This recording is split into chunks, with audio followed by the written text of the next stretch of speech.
तो जैसे मैंने बहुत सारे केसेस देखे हैं कि ऑपरेशन फेल हो जाता है, लोग बोलते तो क्यों फेल होता है ऑपरेशन?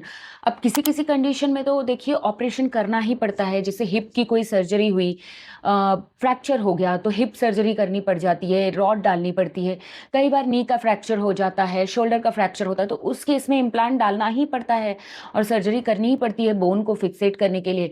लेकिन उसके बाद भी कई लोगों को बहुत सारे कॉम्प्लिकेशंस डेवलप हो जाते हैं, उसका यही रीज़न है कि उनको फिज़ियोथेरेपी या तो सजेस्ट ही नहीं की जाती है या वो फिज़ियोथेरेपी को पोस्ट ऑफ फिज़ियोथेरेपी को सीरियसली नहीं लेते हैं और इस वजह से उनके ऑपरेशंस फेल हो जाते हैं।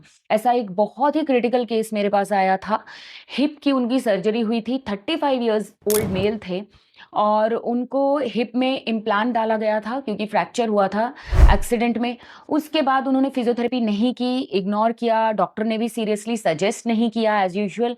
तो बाद में उनका हिप धीरे-धीरे डैमेज हो गया, उनके मसल्स की पावर चली गई और कंडीशन ये आ गई कि पूरा हिप नेक्रोसिस में चला गया, हिप की ब्लड सप्लाई बंद हो गई, उनको एवीएन ऑफ हिप हो गया और उनको अब सेकंड टाइम जॉइंट रिप्लेसमेंट की एडवाइस की गई just at the age of 35। Can you imagine?